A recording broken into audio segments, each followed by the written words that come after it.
بسم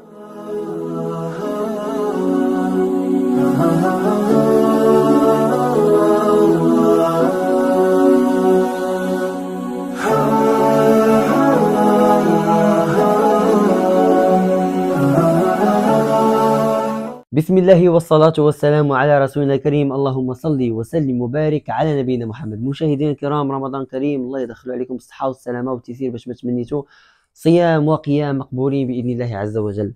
الحلقة الثانية هي هذه من حلقات سلسلة عباد الرحمن اللي تحدثنا فيها في المرة الأولى على الصفة الأولى من صفات عباد الرحمن، وهي صفة الذين يمشون على الأرض هونا.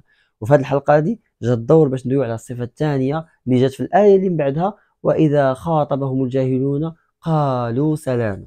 فهنا في الآية هذه من الظاهر ديالها يمكن لك على أنك تشوف باللي الله عز وجل كيتحدث لنا على واحد الصفة ديال واحد الناس الذين إذا خاطبهم الجاهلون قالوا سلاما. وهنا كيعني بلي أنه ما خاصكش تبقى تجيب مع الجاهل بزاف في الهضرة، وما تعطيش وقت بزاف أكثر من اللي كيستحق باش هادشي ما يأثرش عليك وتبقى انت سليم في العقل ديالك. ونخلي السي يوسف يزيد يعطينا الافاده في هذه المساله هذه. تفضل سي يوسف. بارك الله فيك، جزاك الله خيرا اخي يوسف. مرحبا. يعني بالنسبه لهذه الصفه هذه اللي مذكوره في هذه الايه، الشطر الثاني من الايه، واذا خاطبهم الجاهلون قالوا سلام. يعني هذه الايه كيحتاجها اي واحد في حياته بطبيعه الحال. هذه قاعده خص ياخذها اي واحد في حياته. سبحان الله العظيم، يعني الانسان كيكونوا الجهال دايرين به بزاف. ضروري في حياتك تلقى شي جاهل تصدم معاه. وهنا ملي كنقولوا الجاهل يعني جاهل بقواعد المواصله، التواصل مع الانسان، جاهل يعني بالحقوق اللي عليه وبالواجبات اللي عليه، جاهل كيفاش يتصرف مع الناس، يعني جاهل حتى في الموضوع اللي راه يدوي معك فيه. نعم، جاهل حتى في الموضوع اللي بعض المرات كتناقش مع شي واحد وذاك الموضوع ما كيفهم فيه والو، كيجادلك فقط من اجل المجادله. يعني الله عز وجل في هذه الصفه هذه كيوصف عباد الرحمن اشنو غيديروا، كيفاش غيتصرفوا مع هذا الجاهل هذا. واذا خاطبهم الجاهل واذا خاطبهم الجاهلون قالوا سلاما. يعني شنو خصك تقول؟ السلام عليكم. شي واحد عايرك، شي واحد سبك، شي واحد جاهل بمعنى الكلمه، يعني ما خصك تتصرف معاه كما كيتصرف هو. علاش؟ حيت هو داكشي كيتقنو. دابا الجاهل كيتقن الجهل ديالو، كيبغي يفرضوا عليك وكيبغي يفرضوا عليك.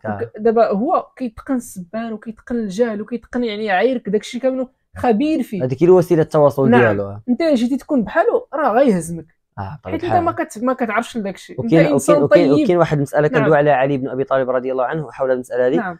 نتمنى ما نكونش غلط فيه، انه قال انه الجاهل اذا خاطبتيه سوف يهزمك بجهله وغيأثر عليك وغيجرك لعنده. لانه شحال من واحد كتلقى عنده تبارك الله عنده العلم وعارف اش كيقول ومتمكن داكشي كيقول، ولكن غير كيخاطب الجاهل كيدخلك في الوساوس، يدخلك في الشكوك، يخليك تبدا تشك في راسك. فداكشي الانسان خصو يعرف راسو مع من كيتجادل في الامور ديالو. تماما اخي يوسف. يعني الجاهل هو عنده واحد المنطقه ديالو خاصه به، ما كيبغيش يخرج منها. نعم، عامره بالجهل. الانسان يعني من اللي خصو يكون من عباد الرحمن، خصو ما يوصلش لديك المنطقه. ما تدخلش عنده، حيت الا دخلتي لعنده راه غادي يهزمك. ما تقدرش يعني تصادم معاه، وما تقدرش يعني توافق معاه في داكشي اللي كيقول. داكشي علاش خليك ديما بعيد، باش غتخليك بعيد انك تقول ليه سلاما. خاص الجاهل اصلا، لانه الجاهل هنا باش الناس يفهموا، الجاهل ليس فقط انسان الذي لا يعلم، هذا ليس بجاهل. انا وسي يوسف وعديد من الشباب لا نعلم شيئا، نعلم قليل، ولكن لم ننتمي من العلم الا قليلا. ولكن المشكله الجهال اللي كانوا يعلم مركب، هو الانسان اللي كيقول لك انا ما عارفش وما بغيتش نعرف، او لا هو في قرارة نفسه يعلم انه على خطأ، ولكن يصر على ذلك ويحاول ان يبديه لك على انه هو الحقيقه. يعني مثلا كتقول لي راه الشمس راها صفراء، لا زرقاء، ما سوقيش انا زرقاء، هو جاهل. لا غتخليها زرقاء، هو يعلم انها صفراء وكيعرف ان مثلا ديك الحاجه راه هي الحقيقه، ولكن والو، حيت هو عنده مشكل كانه يصبح هذاك المشكل شخصي، يعني خايف يتخسر قدام، ما باغيش يخسر قدامك. وبعد مرات هذيك اللحظه انا شخصيا كنجي عند شي واحد حظ نفسي وكيكون فيها شحال من امور كيبغي يدافع على الراي ديالو، واخا هو عارف انه خطا، ولكن هو كيبغي يبينوا انه صحيح.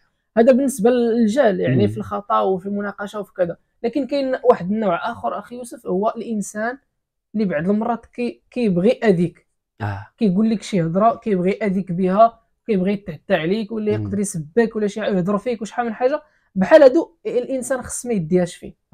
انت عبد من عباد الرحمن، وبغيتي تكون عبد من عباد الرحمن وتصف بهذه الصفه هذه، هو انه خصك تكون سلام وفعلا سالما فعلا سلاما. عندك الصح يعني تقول لانه الانسان سلام. فعلا عندك الصح، لانه شحال مره كنتحطوا في مواقف مستفزه، نعم شي واحد كيستفزك وعرفتي كتبغي تجاوبو، خصنا الصراحه انا شخصيا انصح نفسي بها صراحه والله العظيم. ديما اعتبره جاهل. فتيني لا من غير انه نعتبره جاهل، نقول نذكر راسي النفس ديالي، نقول مثلا انا شخصيا نقول يوسف تذكر انت من عباد الرحمن. نعم هاد الصفه غير تقولها، غير تذكر بها لا نفسك.